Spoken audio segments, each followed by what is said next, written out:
in a land synonymous with ancient mysteries and timeless wonder, where the treasures of antiquity reveal glimpses of a glorious past. It is here, at the crossroads of biblical history and an extraordinary civilization, that one story still captivates the human imagination as perhaps no other ever told. It is the story and the mystery of the Exodus. The Exodus story is very important for a number of reasons. It's a story of liberation from bondage. It's a story of victory over oppressors. It's a story of how one individual can make a tremendous difference. I think it's right at the roots of our ethical system, if not our religious system. The Exodus in Jewish tradition, it's that which defines Israel as a people. God brought them out, made them his own, entered into a covenant relationship with them on Mount Sinai.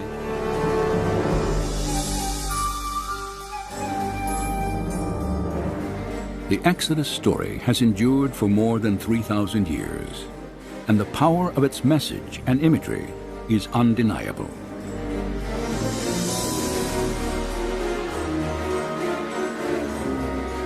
Yet, despite the religious and cultural significance of the Old Testament narrative, doubts about its authenticity have long existed.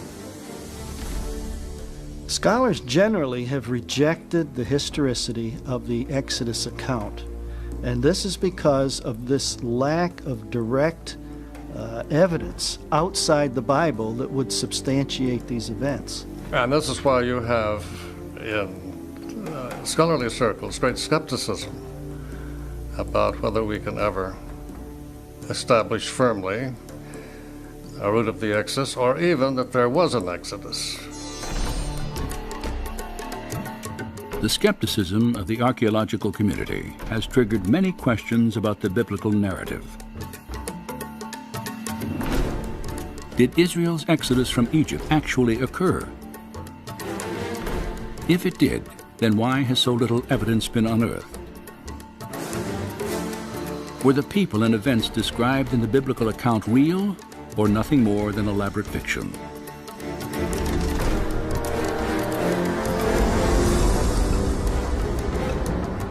During the next hour, we will travel from the Nile Delta to the depths of the Red Sea to investigate these questions in the light of new evidence and discovery.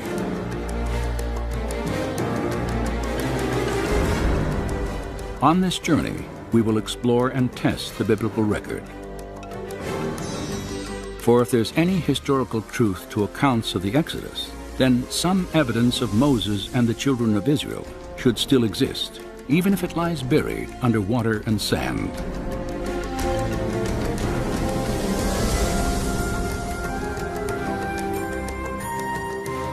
Join us now as we probe ancient mysteries to examine the Exodus story against the testimony of science, history, and archaeology.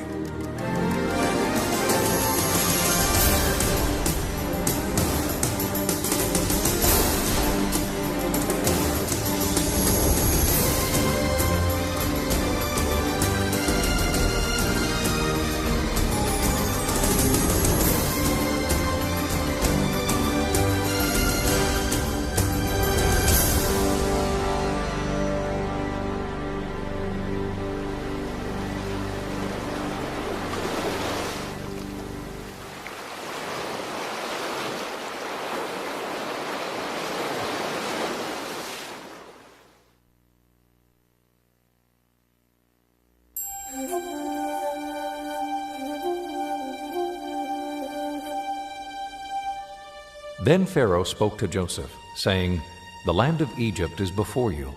Have your father and brothers dwell in the best of the land. Let them dwell in the land of Goshen."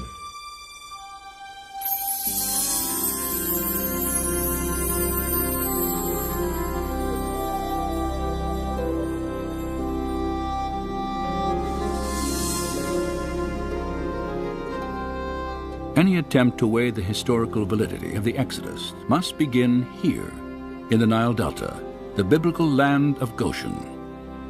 For according to the Scriptures, This is where Israel first settled in Egypt.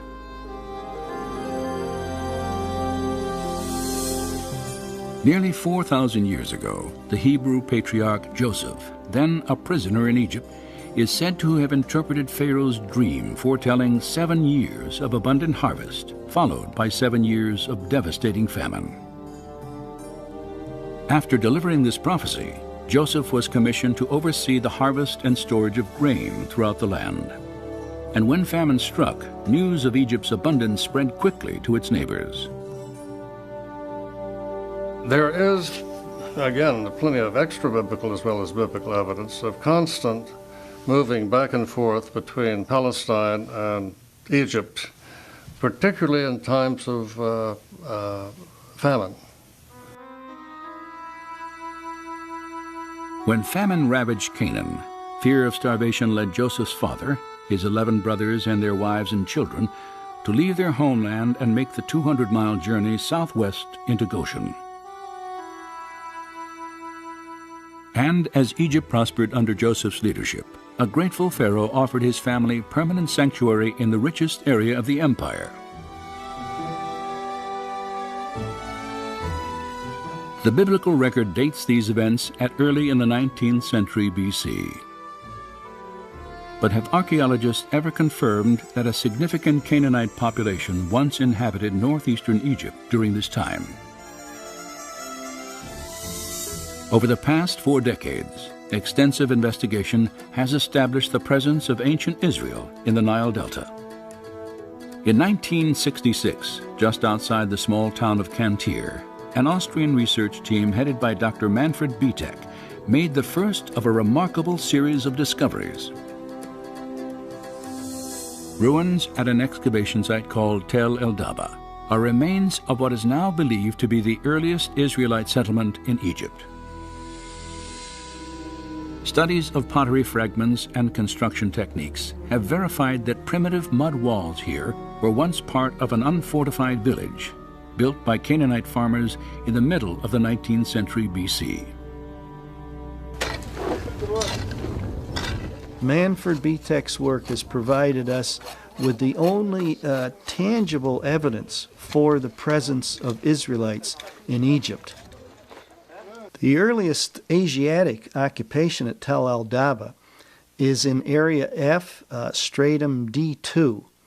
And this is a very interesting level because the people living there were pastoralists, living a very simple lifestyle. They had very small structures that they lived in, evidence for keeping animals in pens and so on. This dates to the time of Jacob, of Joseph. It's at the right place. It's an Asiatic culture. Obviously, these people were not local Egyptians. They had migrated into this area from the land of Canaan. And so this could very well be evidence for the Israelites in Egypt. While excavating in these cornfields, Manfred Bietek's team made another intriguing find. In a plot of land, later identified as Area F, they uncovered the ruins of a village. In this small village there in Stratum D2, dating to the time of Joseph, all the remains are Asiatic in nature. The material culture there is Asiatic, nothing is Egyptian. A map of the excavation site confirms its distinctly Israelite origins. And there was one house in particular which was larger than the other houses. And it was laid out in kind of a horseshoe fashion around a central courtyard. And then around this rather large structure were smaller structures. And this perhaps may be the very first house built using this design. Archaeologists immediately recognized that the design of this horseshoe-shaped dwelling was identical to structures built in Israel centuries later.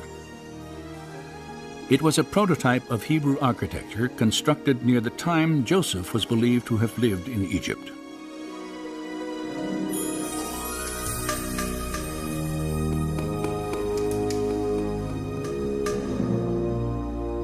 And Joseph died, But the children of Israel were fruitful and multiplied, and the land was filled with them. Then there arose a new king over Egypt, who did not know Joseph. And he said, "Look, the people of the children of Israel are more and mightier than we. Come, let us deal with them, lest they join our enemies and fight against us."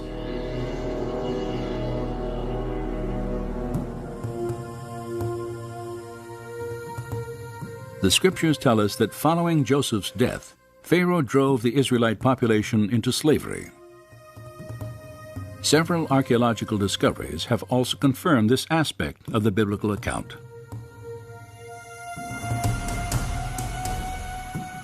Excavations throughout the Nile Delta have unearthed walls of mud brick resembling those the Bible states were once molded by the hands of Israelite slaves.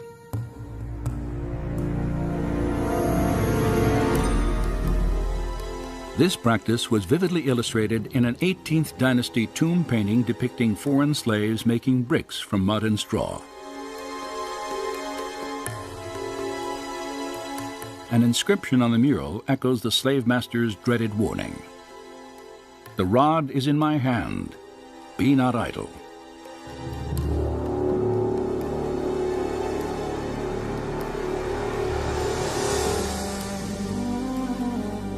Another mural, carved in a tomb wall during the 15th century BC, shows Canaanite slaves working in the vineyards of Goshen. And fragments of the Brooklyn Papyrus, dating back more than 3,700 years, report the transfer of domestic slaves from one Egyptian owner to another. Each slave was listed by name. More than half the names noted were characteristically Hebrew.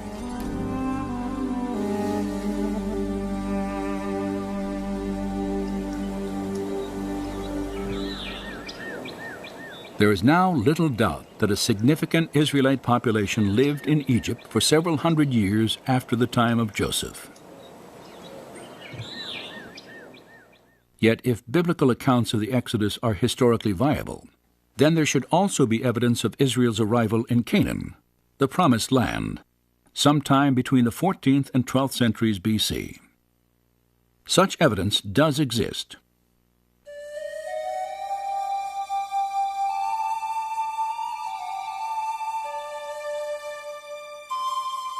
More than 3,200 years ago, the Pharaoh Merneptah ventured out of Egypt on a military campaign through the land of Canaan.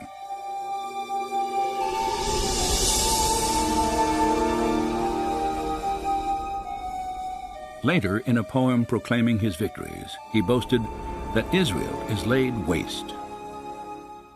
This inscription dates from about 1210 BC and establishes that the Israelites had arrived and settled in Canaan well before Merneptah's conquest at the end of the 13th century.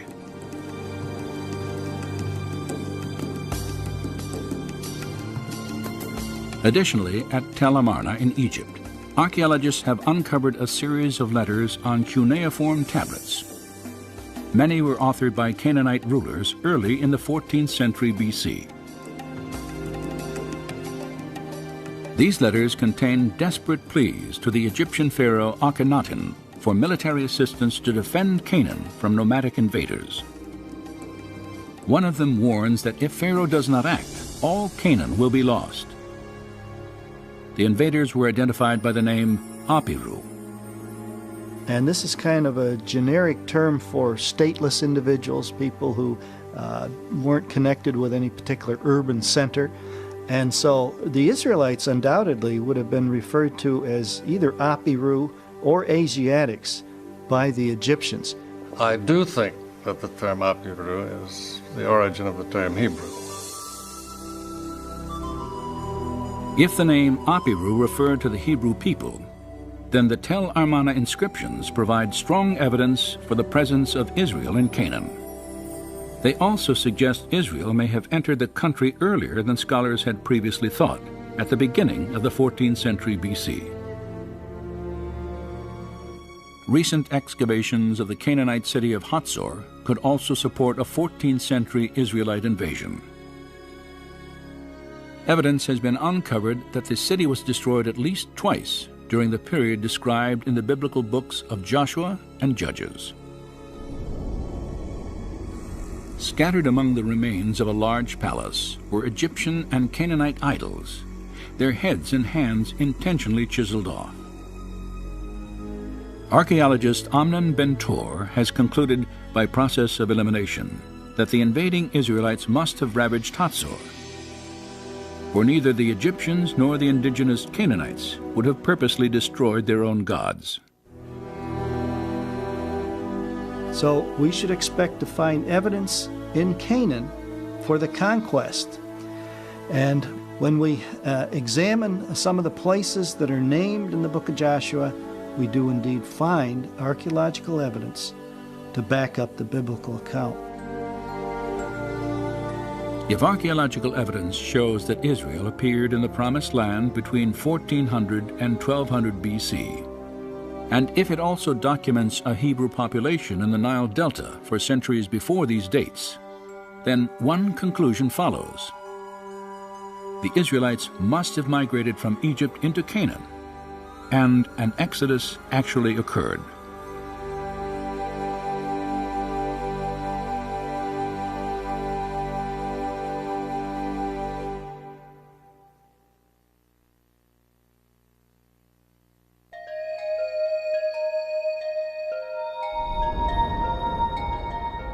When you have brought the people out of Egypt, you will worship God on this mountain.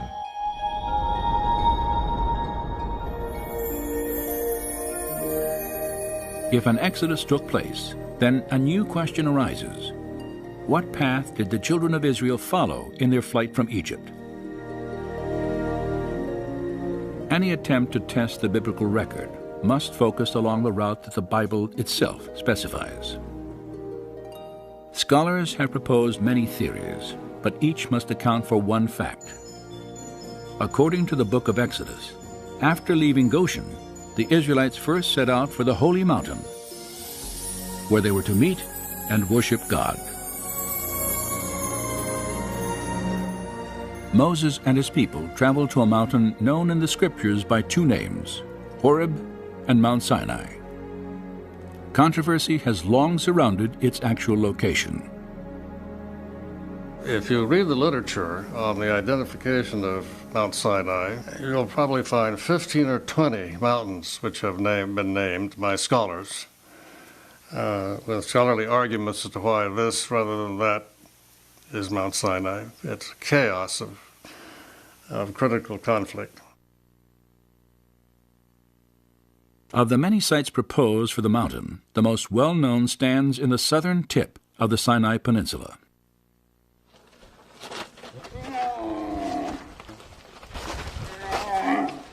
Each morning throughout the year, pilgrims from around the world climb to the 7,500-foot summit of what is generally considered to be Mount Sinai.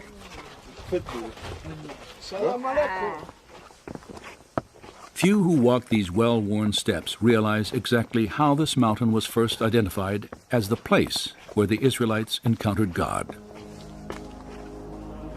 In the 3rd century CE, you have the rise of the Christian monastic movement, Christian ascetics going off in the desert to get alone with God, following very consciously the patterns of Moses and Elijah. And some of the Christian ascetics in Egypt moved into the Sinai Peninsula. That was their new area for the desert, the new area in which they would seek God, get alone with God.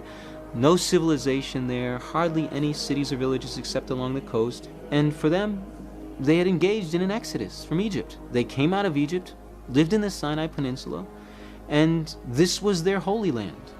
They read the biblical text with an allegorical approach. They see symbols and images of things everywhere. And then you looked around, the large mountains there, Jebel Musa and some other, and it looks a lot like what probably Mount Sinai might have looked like. So already, probably by 350, it seems that some of these monks developed a tradition of identifying Jebel Musa, Jebel Katrina, one of these other mountains in the Sinai Peninsula with the mountain on which Moses himself had actually ascended. By early in the 4th century AD, Christian pilgrimages to this mountain had become commonplace. And today, a chapel and a monastery stand at the base of this traditional site of Mount Sinai. Since 1956, archaeological teams have searched for evidence that Moses and the Israelites once camped here for nearly a year after their flight from Egypt. Well, the Department of Antiquities brought together bands of archaeologists, both Israeli and non-Israeli, to try to do the most comprehensive survey imaginable, because they knew that Sinai was going back to Egypt. So there was intense surface exploration, and when we go to Sinai, we can't find anything. It is tabula rasa so far as the period of Moses is concerned. It was empty. When it was under Israeli control, they found nothing really which would suggest Israelite interest in that area. Out of over 8,000 inscriptions from the southern half of the Sinai Peninsula, only a handful are Hebrew or Aramaic, hardly any. And so the tradition of identifying one of the mountains in the Sinai Peninsula with the Mountain of Moses was a Christian invention, purely a Christian invention, without any Jewish precedence whatsoever. No Jews were ever interested in the Sinai Peninsula with any respect, anyway, to Moses. Does the lack of Hebrew tradition and archaeological evidence discredit the biblical record, as many skeptics have argued? Or does it indicate that Mount Sinai stands somewhere other than the Sinai Peninsula? On this second question, the Bible appears to speak quite clearly.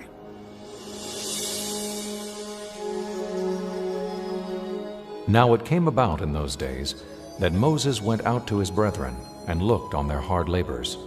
And he saw an Egyptian beating a Hebrew. And when he saw there was no one around, he struck down the Egyptian and hid him in the sand. When Pharaoh heard of this matter, he tried to kill Moses. But Moses fled from the presence of Pharaoh and settled in the land of Midian.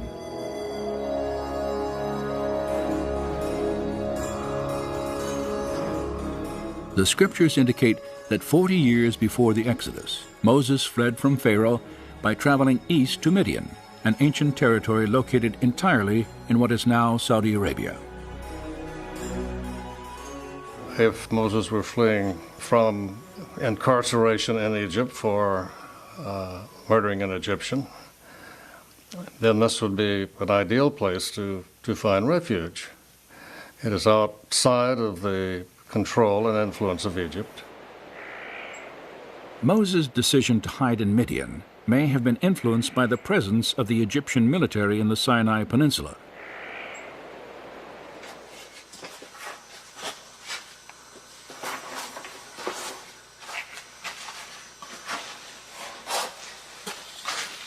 "3,500 years ago, Pharaoh's soldiers supervised the construction and operation of copper and turquoise mines throughout the southern Sinai. Inscriptions on their walls and the surrounding ruins of ancient temples still provide graphic evidence of Egypt's presence here during the years of Moses' exile. It is doubtful that, as a fugitive, Moses would have lived or traveled anywhere in the South Sinai with an army committed to his capture close at hand.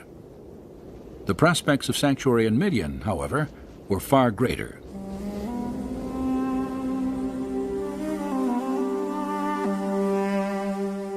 Separated by the Red Sea from the Egyptian army in the Sinai Peninsula, Moses married a Midianite woman, tended the flocks of his father-in-law Jethro, and lived in obscurity for 40 years, until the day he wandered to the base of Mount Sinai.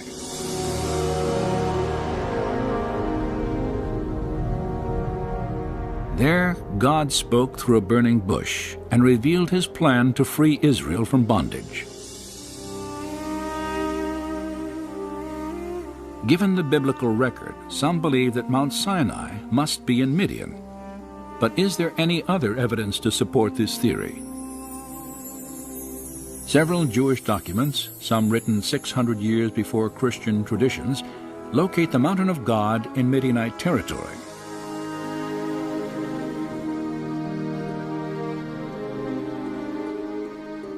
In 250 BC, a council of 70 scholars translated the Hebrew Bible into Greek for the first time.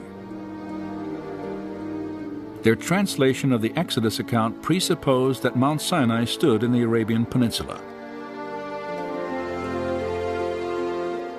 3 centuries later, the Jewish philosopher Philo placed the mountain east of the Sinai Peninsula and south of Palestine. At the same time, the Apostle Paul, who was educated under the Rabbi Gamaliel, also located Mount Sinai in Arabia. So Paul and Philo, when they use the word Arabia, they're not thinking of the Sinai Peninsula. Once again, I think that point needs to be emphasized very clearly. The terminology Arabia in the first century, Greek geographers usually have in mind the Arabian Peninsula. That's how that term is used. Perhaps the most specific description of Mount Sinai's location can be traced to the first-century historian Josephus, who wrote, "It was the highest of mountains, near the city of Madian." Shortly after this account, Madian was identified in the Arabian Peninsula by the Greek geographer Ptolemy. And 1900 years later, archaeologists excavated this city that, according to ancient records, had once stood near Mount Sinai. The ruins of Madian lie just outside the modern-day town of Al-Bad, near Saudi Arabia's northwest coast. Josephus and other texts seem to be fairly clear in Jewish tradition in locating Mount Sinai somewhere in the region around the city of Madian. So the notion that Mount Sinai is not in the Sinai Peninsula is something that many scholars have argued for years. And the notion that Sinai should be placed in northwest Arabia specifically, I would say probably in continental scholarship, in other words, German and French scholars, it might even be safe to say it's the dominant idea.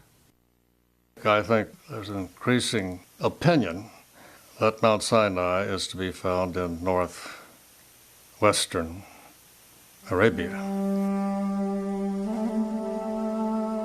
If there is historical evidence to support the location of Mount Sinai in Arabia, is there any specific mountain in this region that fits the biblical description? 15 miles east of the Saudi Arabian town of El-Bad, such a mountain may well stand. It is called Jebel Alaz. I have been always interested in archaeological finds that could confirm the truth of the Bible. I felt then I want to come in here to Saudi Arabia and see it for myself. I want to be able to say, I have seen this place. In 1996, Vivica Pontien entered Saudi Arabia on a work permit. During the following year, she made several trips to Jebel Alaz. It was very difficult to find the mountain. I think I had been there for 7 months before I came to the mountain the first time. We went around looking for it in the desert. I did 5 long day trips at 5 different occasions, just looking and looking for this place. Throughout her search, Pontien encountered a strong local tradition that Moses had once lived in Arabia. It seems to be a tradition among the locals there that this mountain range is called Jebel Musa. They call it that, and many places have the name of Moses, like there are wells near there that they call Ajin Musa or Bir Musa, which means the well of Moses. When Pontien finally reached Jebel Alaz, her attention was drawn to specific features of the mountain that resembled the biblical description.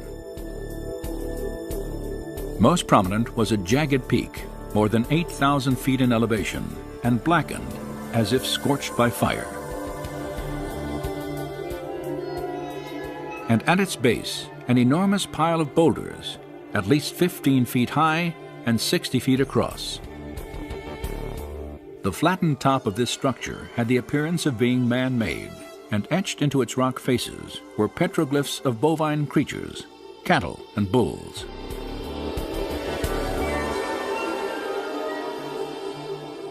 The distinctive horns in some of the inscriptions resemble those found on pictures of sacred Egyptian apis bulls.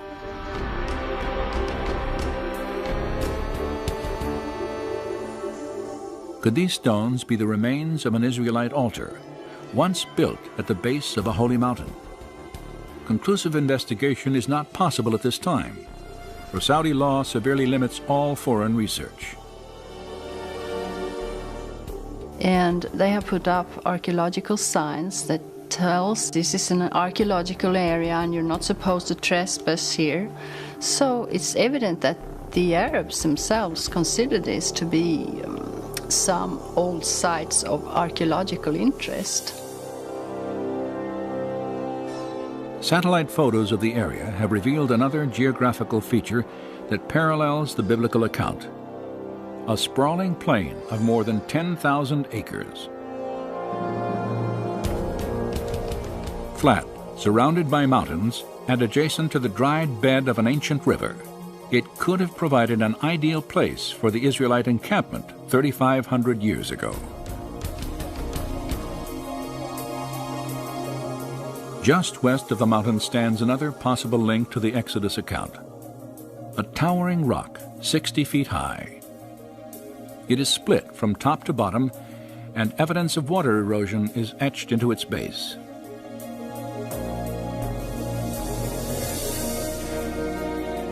Many features of Jebel al-Lawz reflect the biblical account of Mount Sinai, and as the highest mountain in northwest Arabia, it matches ancient Jewish historical records.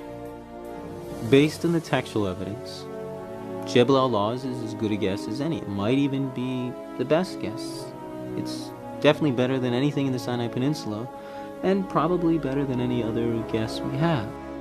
It'd be nice to have some excavation, and that's really a desideratum. We need excavation.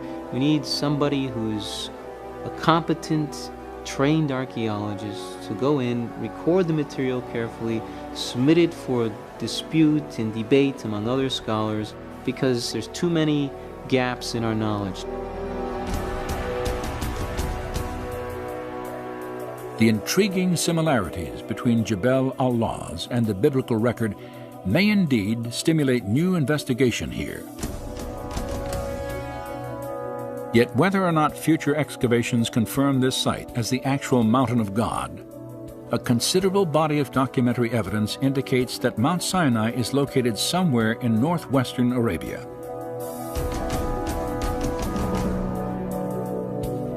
As a result, we have 2 points by which to plot the first stage of Israel's exodus. For Goshen provided a beginning, and Midian a destination and direction. And between them must lie a body of water.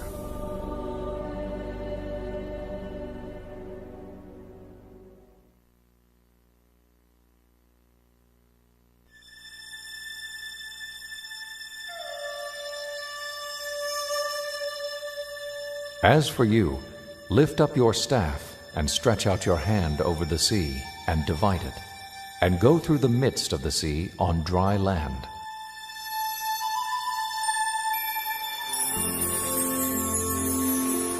The Exodus account states while on their journey to Mount Sinai, the children of Israel encountered a seemingly insurmountable obstacle: the waters of the Red Sea. Most searches for their crossing point have centered on 5 sites that straddle the eastern border of Egypt, as defined in ancient times. 3 of these sites are inland saltwater lakes: Manzala to the north, Timsah, and the Great Bitter Lake.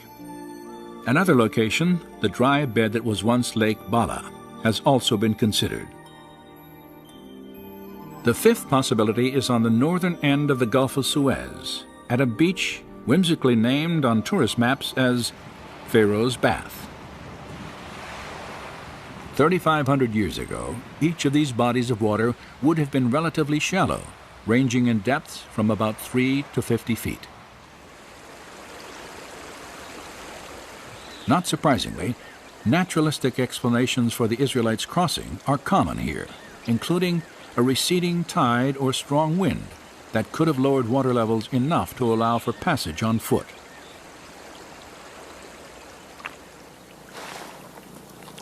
However, no direct evidence has ever emerged at any of these traditional sites to confirm the Exodus narrative. Nor does their geography resemble biblical descriptions of the beach where Pharaoh's army confronted Moses and his people.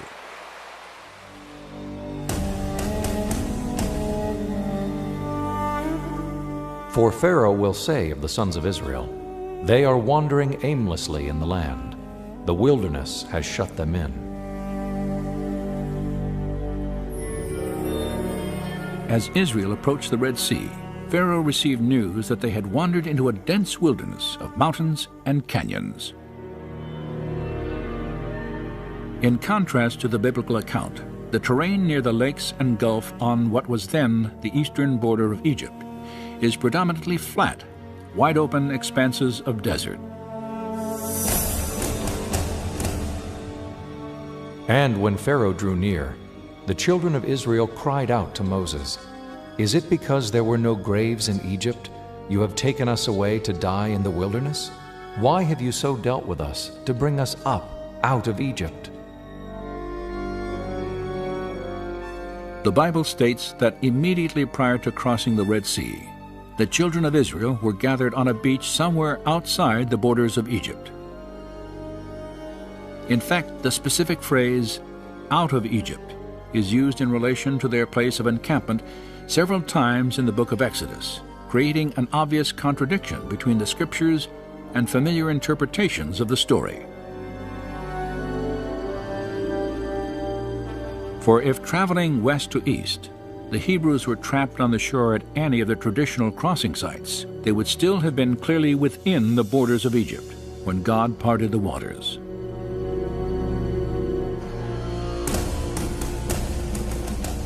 Was it not you who dried up the sea, the waters of the great deep, who made a road in the depths of the sea?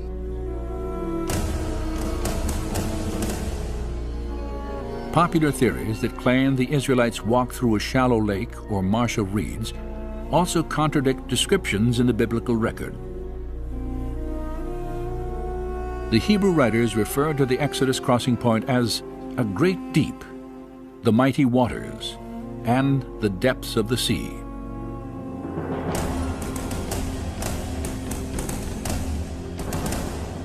And the Egyptians pursued and went after them into the midst of the sea. Then the waters returned and covered the chariots, the horsemen, and all the army of Pharaoh. Not even one of them remained. In the first century, the historian Josephus numbered the Egyptian army at 250,000 men. Skeptics have long questioned how every soldier and horse in an army of that magnitude would have drowned in a shallow lake they could have easily traveled around. No direct evidence of a crossing anywhere along the eastern border of ancient Egypt has ever been discovered. As a result, accounts of the Exodus are often dismissed as fiction or legend. However, this absence of evidence could again indicate that archaeologists have been looking in the wrong places. For if the biblical descriptions are accurate, then the Red Sea of Moses and the Israelites may be located somewhere other than the lakes and gulf that separate Egypt from the Sinai Peninsula.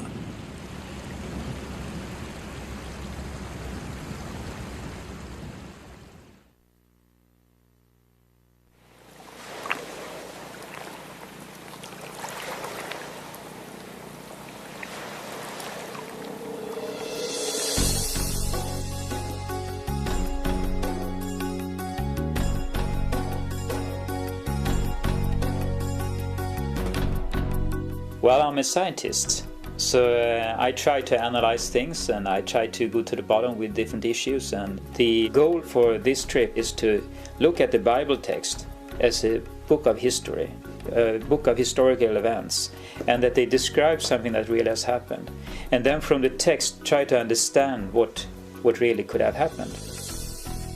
In the spring of 2000, Dr. Leonard Moeller took part in an expedition through Egypt and the Sinai Peninsula. Möller is a medical research scientist at the Karolinska Institute in Stockholm, Sweden. He is also trained in the field of marine biology. His skills in analytical research, coupled with a deep interest in biblical archaeology, had drawn him to the Middle East on many occasions.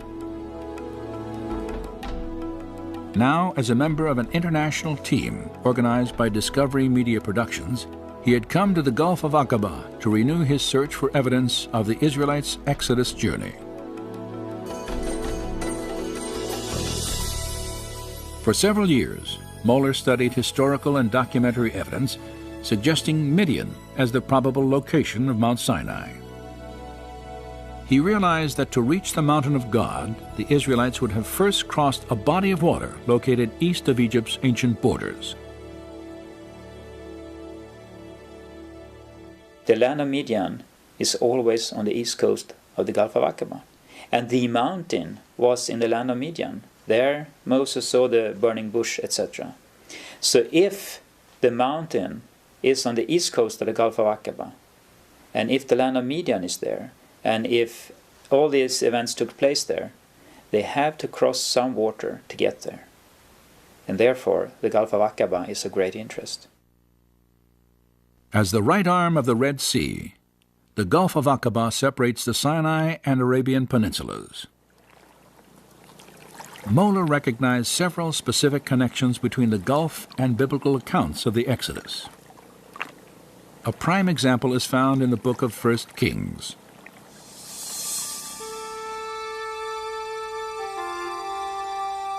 In approximately 950 BC, King Solomon is said to have built his navy at Etzion-Geber, near Elath, an ancient city on the northern coast of the Gulf of Aqaba. According to the Hebrew text, this gulf where Solomon's ships were harbored was called Yam Suf. Most likely we talk about the Red Sea as the Gulf of Aqaba. We know that it's called Yam Suf, which is the Red Sea. We know that King Solomon had his fleet in Yam Suf. This Hebrew name, Yam Suf, also plays a prominent role in the Exodus account, for it is used to identify the waters crossed by Moses and his people.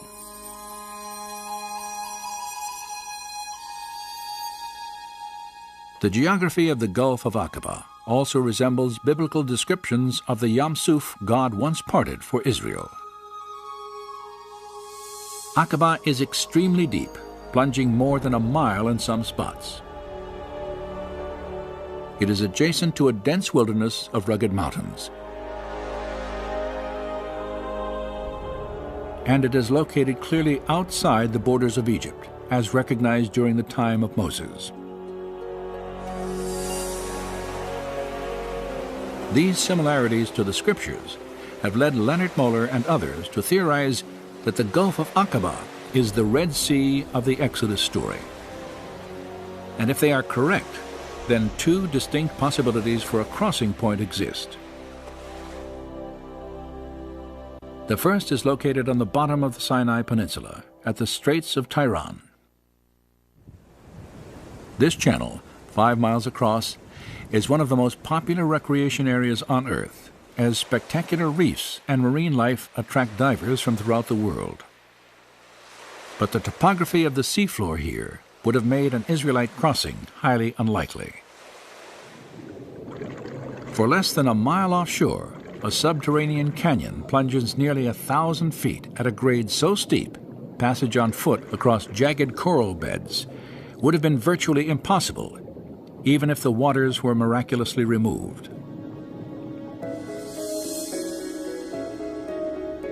"70 miles north of the straits, near the center of the Aqaba coast, another potential crossing site extends into the sea.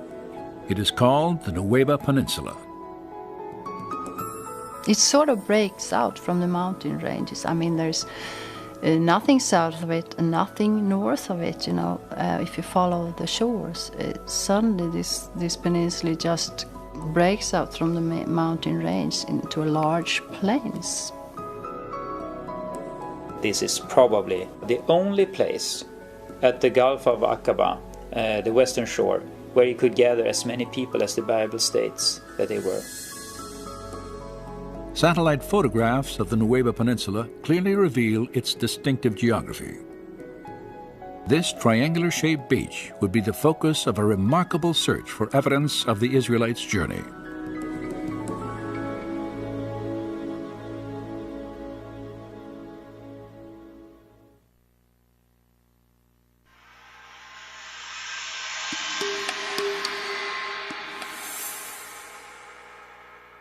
When Pharaoh let the people go, God did not lead them on the road through the Philistine country. For he said, if they face war, they might change their minds and return to Egypt. So God led the people around by the desert road toward the Red Sea.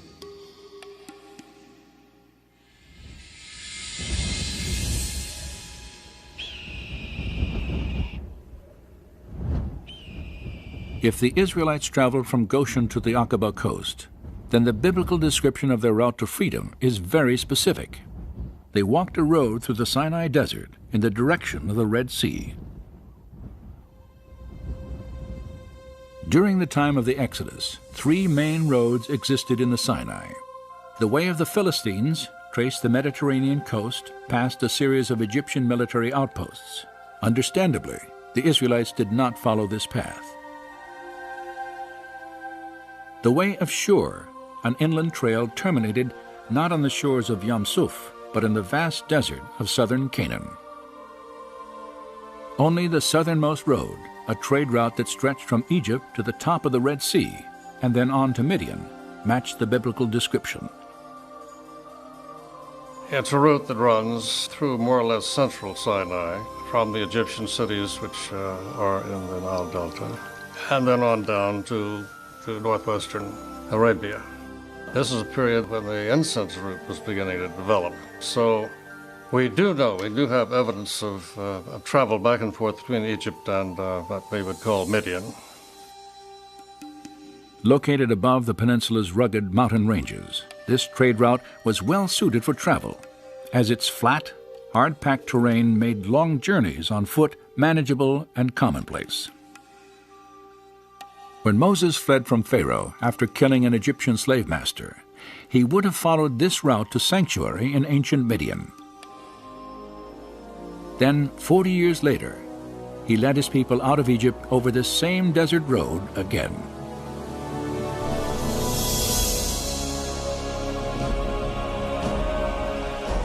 And the Lord was going before them in a pillar of cloud by day to lead them,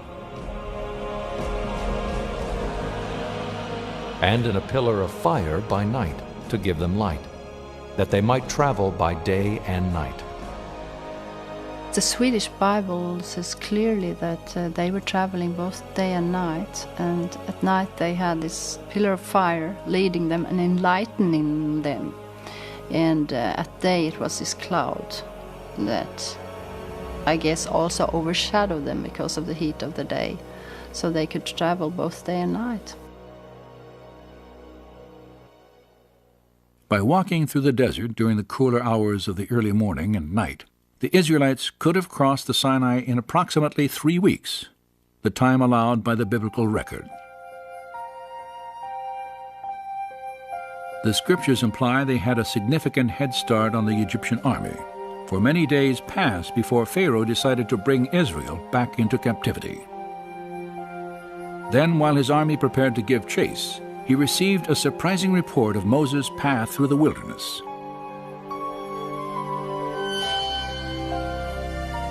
Now the Lord spoke to Moses, saying, "Tell the sons of Israel to turn back and camp before Pi-hahiroth, between Migdol and the sea. For Pharaoh will say, they are wandering aimlessly in the land. The wilderness has shut them in."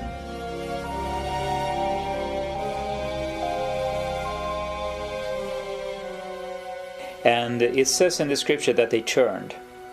And that could be interpreted in different ways, but our understanding is that they turned southwards, and Pharaoh then was so certain about that they were trapped within the peninsula. This satellite photograph defines the Israelites' unexpected change of course.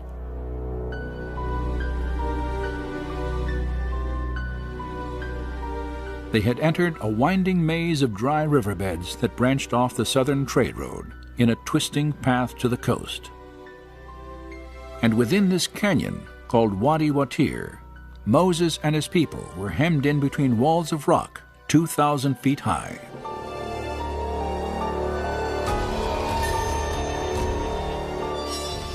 Once you're into this wadi, you can't turn either left or right. You have to go, just follow it all the way.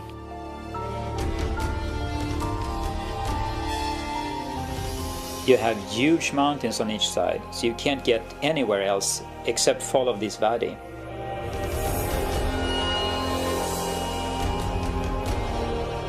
You can see the mountains are high and they're coming closer and closer, and the road is going,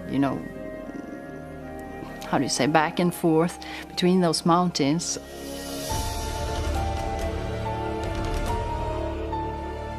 After walking 18 miles through the wadi, the Israelites caught their first glimpse of the mouth of the canyon and an even greater obstacle that now stood before them. Suddenly, as you get through, after a long while, this big plain just opens up, into the Red Sea. Upon exiting the Wadi Watir, Moses would have assembled his people at a place called Pi-hahiroth. Though its location remains controversial, the meaning of this Hebrew name may point to the site of the Israelites' encampment. For the word Pi-hahiroth translates mouth of the gorges, a perfect description of this beach formed by sand and rock washed through the canyon by seasonal rainfall. From here, according to the scriptures, Moses and his people could travel no farther.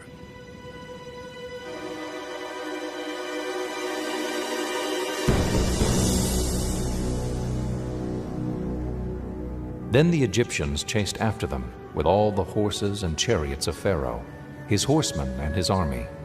And they overtook them camping by the sea, beside Pi-hahiroth.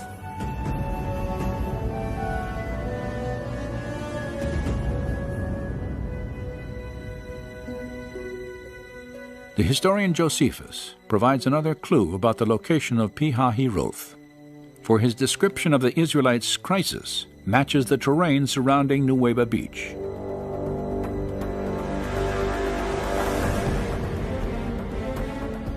Now, when the Egyptians had overtaken the Hebrews, they also seized on the passages by which they imagined the Hebrews might fly, shutting them up between inaccessible precipices and the sea.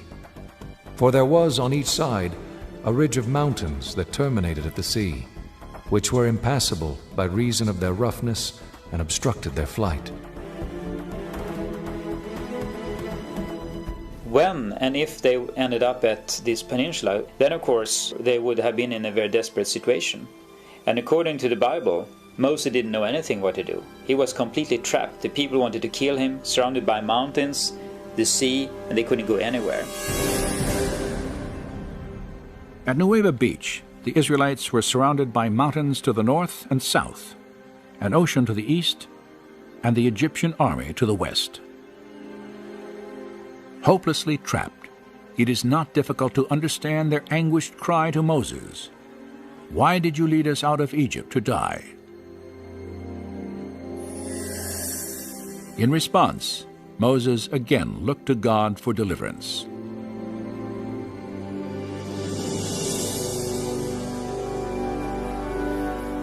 Then Moses stretched out his hand over the sea, and the Lord swept back the sea, and turned the sea into dry land, so the waters were divided.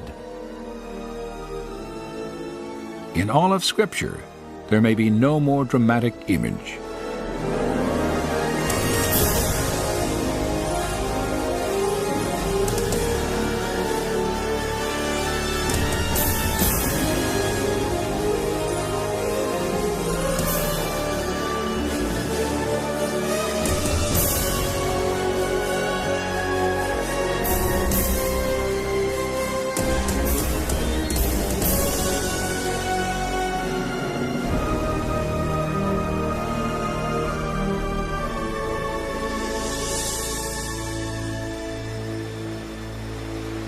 the biblical account of an ocean divided, Israel's passage to safety, and the destruction of Pharaoh's army defy naturalistic explanation. But if these events did occur, then physical evidence could still lie off the shore of the Nueva Peninsula. For more than 20 years, divers and explorers from 3 continents, each intrigued by clues linking the Gulf of Aqaba and the biblical Yam Suf, have come to Nueva Beach seeking possible evidence of an Israelite crossing.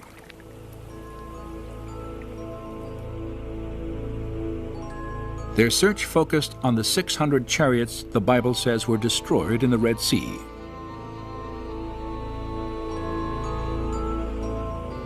Inscriptions thousands of years old, and the few chariots recovered from ancient tombs reveal much about the construction of these legendary vehicles of war.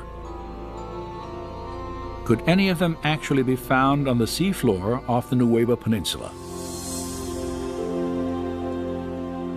The first time I came to Nueva, the purpose was to verify, to document, and to establish hypotheses that this could be a link in the Exodus pathway. Based on his analysis of documentary evidence, Leonard Muller had long suspected the Aqaba coast as the probable location of the Red Sea crossing.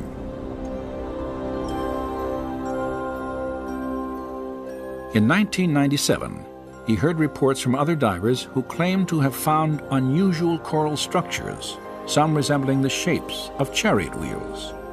Muller decided to investigate these claims for himself. The first time I was diving there, of course, we were then looking for possible artifacts. And I had seen on some pictures what we could look for.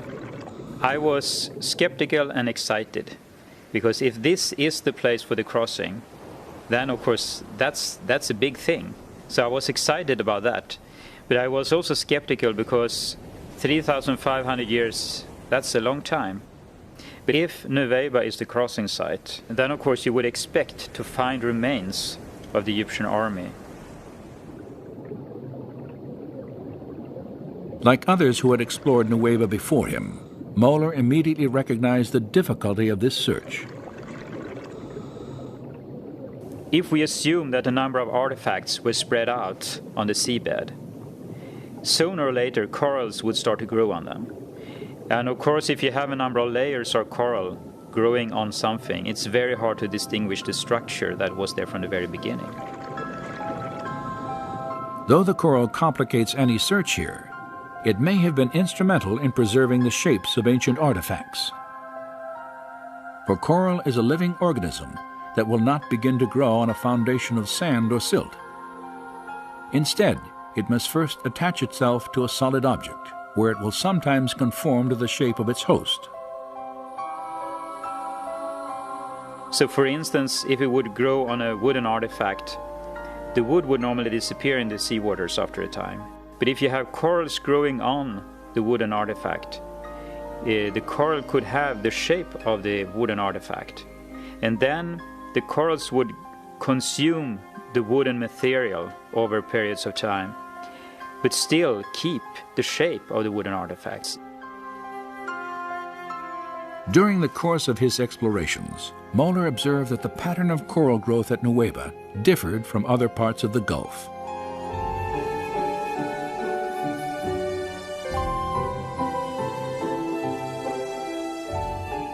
Unlike the coral at the northern and southern ends of Aqaba, which often forms large, dense reefs, some covering many acres, the formations at Nueva Beach are generally smaller and scattered randomly across the seafloor.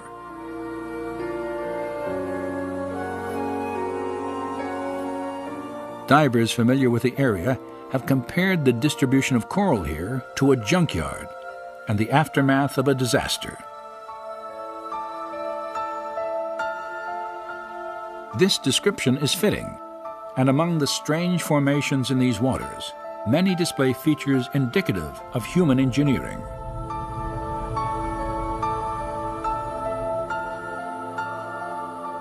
When we dive and when we film at the Nueva location, we look for certain structures, and you try to look for 90-degree angles or circular objects wheel-like structures. So that is what you scan for, so to speak, when you dive. There are situations where you see something that looks like an axle, a hub, something that looks like a wheel, and you say to yourself, this is not a coral reef, this is a coral growth on an artifact. And that is what's different to me when I compare corals at other locations around the world. Since the earliest explorations at Nueva, one distinctive type of formation has often been identified on the sea floor. A slender, table-like structure, sometimes standing on end, with a coral-encrusted base, a straight shaft, and a circular top. It's a 90-degree angle, a right angle, between something that looks like an axle and the wheel. And you can see this in different varieties, and it looks very different from normal coral growth. And it is like a man-made structure with a coral growth on it.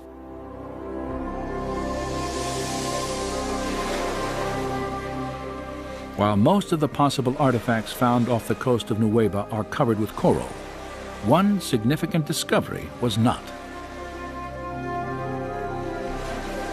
There is one find at the Nueva location that is of great interest, and that is the gilded wheel. It is a wooden basic structure of the wheel and is covered with gold, or electrum. It's a mixture of silver and gold, and corals have not been able to grow on it. It's been very well preserved. Although it's very fragile, it seems like the wooden content has been dissolved. So I mean, you could break it if you would try to remove it. After its discovery, the fragile wheel-shaped veneer was photographed, then left in place on the sea floor. Later analysis revealed that its dimensions and design resembled four-spoke chariot wheels painted on an 18th dynasty tomb wall near the biblical date of the Exodus.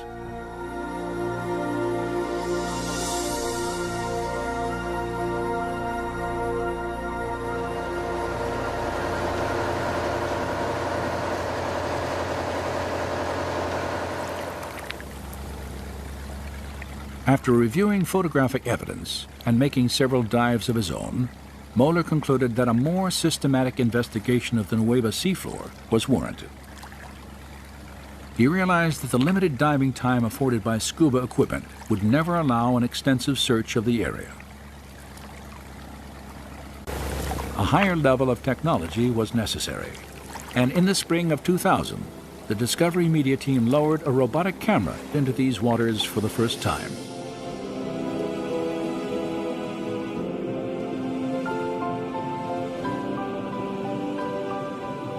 This has never been done. No one have been in the area at all with a remote control camera.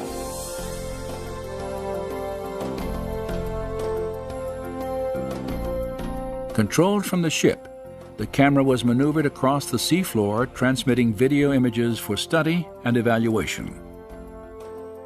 We have been down to some 80-90 meters, so we can go deeper down that we can't do with ordinary diving, and we can be down as long as we like. As in his previous searches at Nueva, Moeller scrutinized the coral for specific shapes.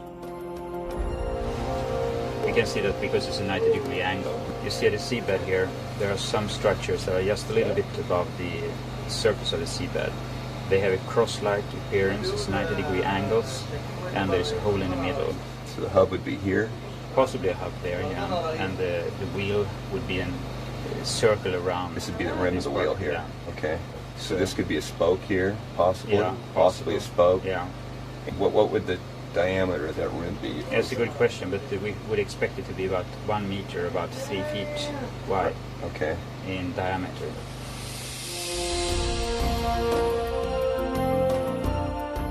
The robotic camera's survey revealed many shapes and objects familiar to Moeller, including coral formations with right angles, arches, discs, and straight shafts fused into larger masses that had the appearance of twisted wreckage.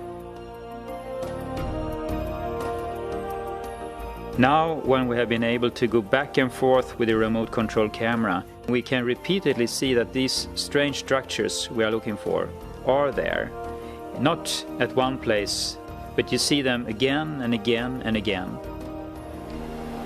And this could be the outer rim of a wheel going around like The that. abundance of these unusual coral structures was even more apparent when tapes of the expedition were carefully scrutinized during the months following the search at Nueva. Perhaps have a wheel here, standing on the seabed. When you sit and look at these films that has been taken by the remote camera, you see all these strange artifacts or coral growth on some artifacts or structures that appear repeatedly, time after time, at different locations at this spot. And you can sit there and think, well, what is this? This doesn't look like normal coral growth. And it is amazing to see that so many things and such large areas down there that are like a man-made structure.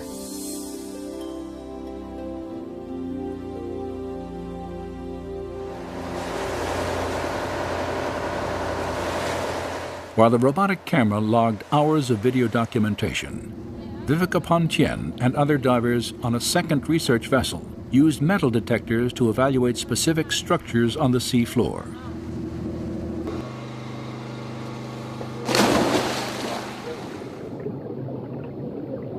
Pontien and her colleagues realized that the wheels of many Egyptian chariots were often reinforced with bronze. They hoped to find evidence of the metal encrusted in coral. A scan of this formation indicated a circular metallic pattern around its edge, perhaps evidence of the broken rim of a chariot wheel.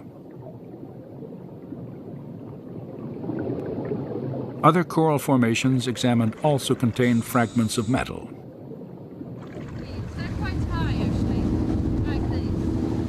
Viveka Pontien's interest in this research was heightened by a discovery she had made 3 years earlier, 8 miles due east of the Nueva Peninsula.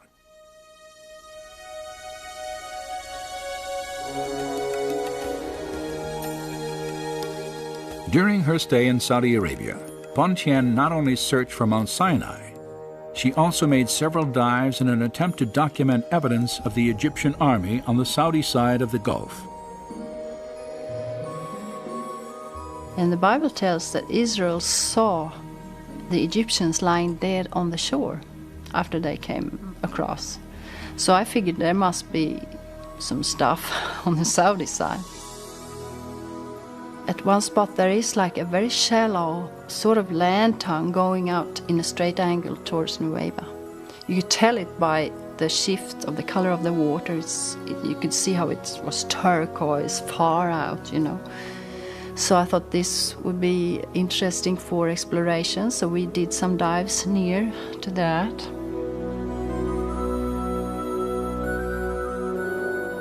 The scattered, irregular coral formations on the Saudi side of Aqaba resemble those previously found off the Nueva Peninsula.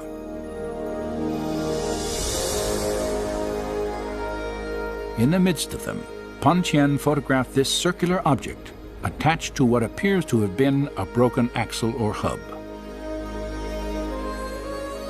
This discovery was significant for 2 reasons.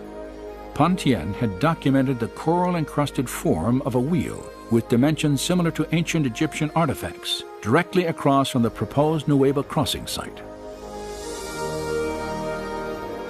Her find also provided independent confirmation of earlier evidence establishing wheel-like formations on both coasts of the Red Sea, in accordance with descriptions in the biblical record. And the Lord looked down on the Egyptian army, and he made the wheels of their chariots come off.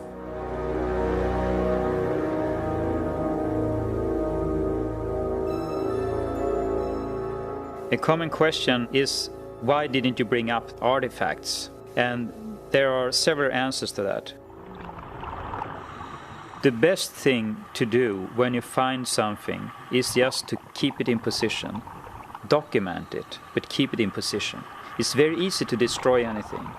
And the other thing, it's illegal to remove artifacts, but also you're not allowed to bring up any corals from the Red Sea. While Egyptian environmental laws prohibit removal of any coral for scientific dating and analysis, photographic evidence may provide a link to the time of the Exodus.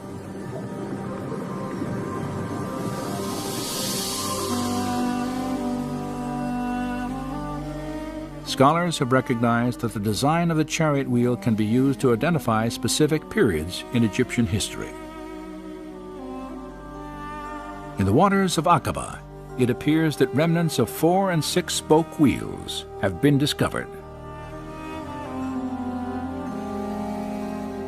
These designs were used simultaneously only during Egypt's 18th dynasty and no later than about 1400 BC. A time frame that coincides closely to the biblical date of the Exodus.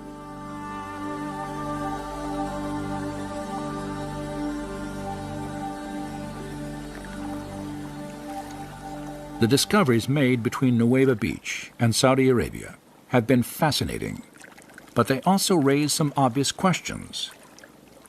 If God parted these waters, how could a large group of people, including the elderly and the very young, have walked across the Gulf of Aqaba? And since we know that the Gulf of Aqaba is terribly deep, because there is a very deep section in the crust of the earth that goes from the Dead Sea through Gulf of Aqaba, down through the main part of the Red Sea and down into Ethiopia, and it's called the Rift Valley there. The imposing terrain of the Great Rift Valley is evident in the towering mountains that line the Aqaba coast. They drop straight down into the sea, creating an underwater canyon more than a mile deep, a seemingly impassable divide, even if devoid of water.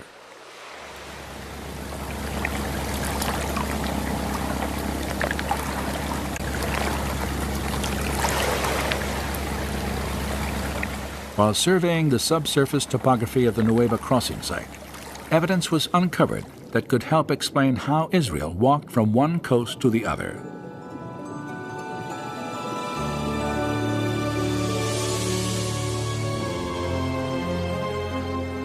At its deepest points, the Gulf of Aqaba plunges more than 5,500 feet.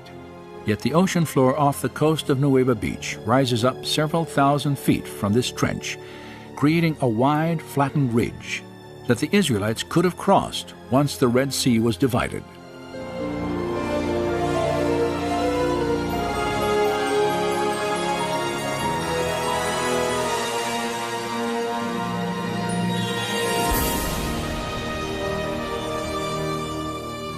Simulated to scale in this computer animation, the view of the Gulf south of the Nuweiba Peninsula is striking.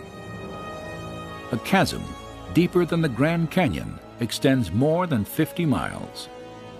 Its steep shorelines stand in sharp contrast to the shallow grade of the gently sloping ridge that extends from Nuweiba Beach to Saudi Arabia. It is a ridge that resembles what the Old Testament prophet Isaiah once called a pathway through the mighty waters. The robotic camera was used to evaluate the physical characteristics of this undersea ridge for the first time. It's just flat, extremely flat, and very wide. There are no corals, there are no pieces of rock, and we followed that far out in the Gulf of Aqaba. It got deeper and deeper, but it was very flat all the time. And the interesting thing is also that the material on the seabed is not mud, as it is in the Gulf of Suez or at other places. It's a thin layer of sand or silt. It is easy to walk on it if you take away the water, and there would be no limit to have an enormous amount of people there, except the water, of course, but that's not our problem. That's God took care of that.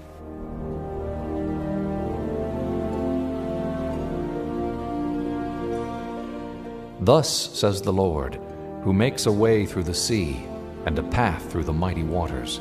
Come and see the works of God. He turned the sea into dry land, and they passed through on foot.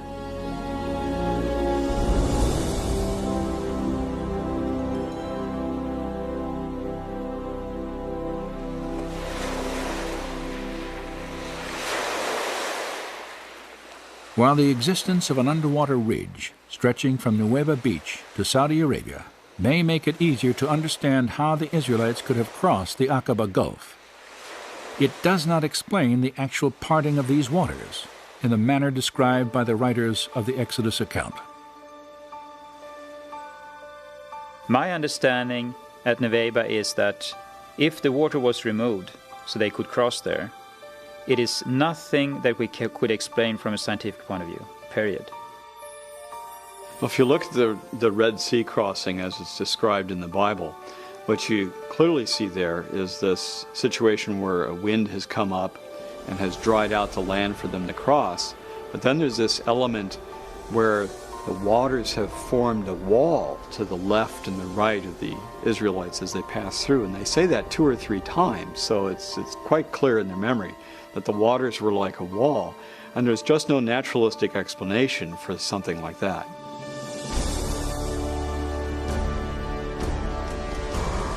For those who accept the idea that God could have divided the Red Sea by performing a miracle, the lack of naturalistic explanation poses no difficulty. Scholars, however, have generally assumed that miracles are impossible because they violate the laws of nature. As a result, any document based on a miraculous event must be historically unreliable. This reasoning, though widespread, is not without opposition. Some scholars, including the late Oxford philosopher and writer C.S. Lewis, have noted that accounts of biblical miracles display features of genuine historical literature. Lewis, in particular, argued that miracles, properly understood, never violate natural law. It is inaccurate to define a miracle as something that breaks the laws of nature. It doesn't. Laws of nature tell what will happen, provided there's no interference. A miracle is an interference with nature by a supernatural power. Miraculous elements in a biblical narrative do not, therefore, preclude its historicity. C.S. Lewis believed that miracles are acts of God, and therefore entirely possible if there is a God to take action. If you assume that God doesn't exist, then miracles are impossible, of course. But if God does exist, then there's the possibility that miracles could have occurred. So when we're looking at the events in the Bible like this, we have to be objective when we come to the evidence. We have to look at the data and say, is it really clear enough that a miracle might have really occurred here?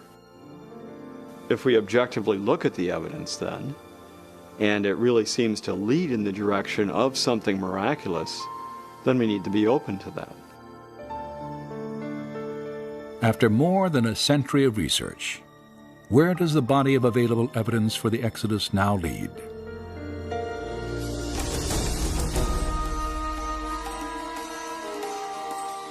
Many archaeologists have attempted to trace the path of Israel's journey to Mount Sinai. The routes they have most frequently proposed have yielded little or nothing in the way of actual confirmation.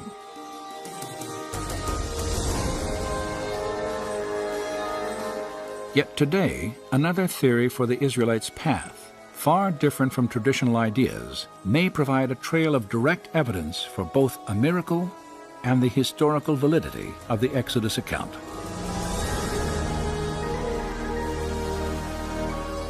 Beginning in northeastern Egypt, Egyptian records and archaeological excavations document the presence of a Hebrew slave population several centuries prior to the probable time of the Exodus. Evidence also shows that the Hebrews later appeared in Canaan, the promised land, after centuries of bondage.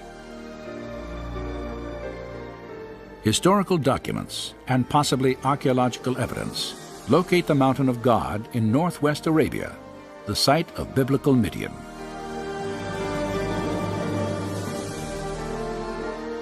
And a trade route leading to Midian, intersected by a system of riverbeds terminating at the Aqaba coast, matches biblical and historical descriptions of the Israelites' path to the Red Sea.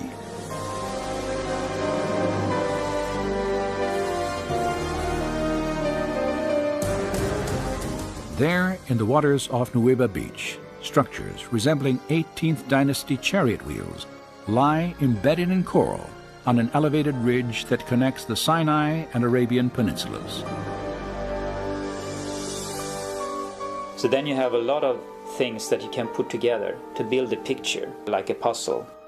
And we find artifacts, and we find geography, locations and surroundings, so to speak, around this that fits the text very well. Well, a good scientific theory explains a lot of evidence very simply and coherently. And there's a pattern that's coming out of this evidence that really suggests that the biblical record has a lot more historical content to it than what scholars have been willing to grant in the past. So the question no longer is, why don't we find any evidence for the Exodus? But instead, what do we do with this evidence that we now have that clearly seems to support the biblical record? The scriptures tell us that nearly 3,500 years ago, God parted the waters of the Red Sea and led the Israelites to freedom. Did it happen here? Did it happen at all? Is the biblical description factually accurate? As with any historical investigation, we may never know with absolute certainty. And so, perhaps belief in the Exodus will always require a measure of faith.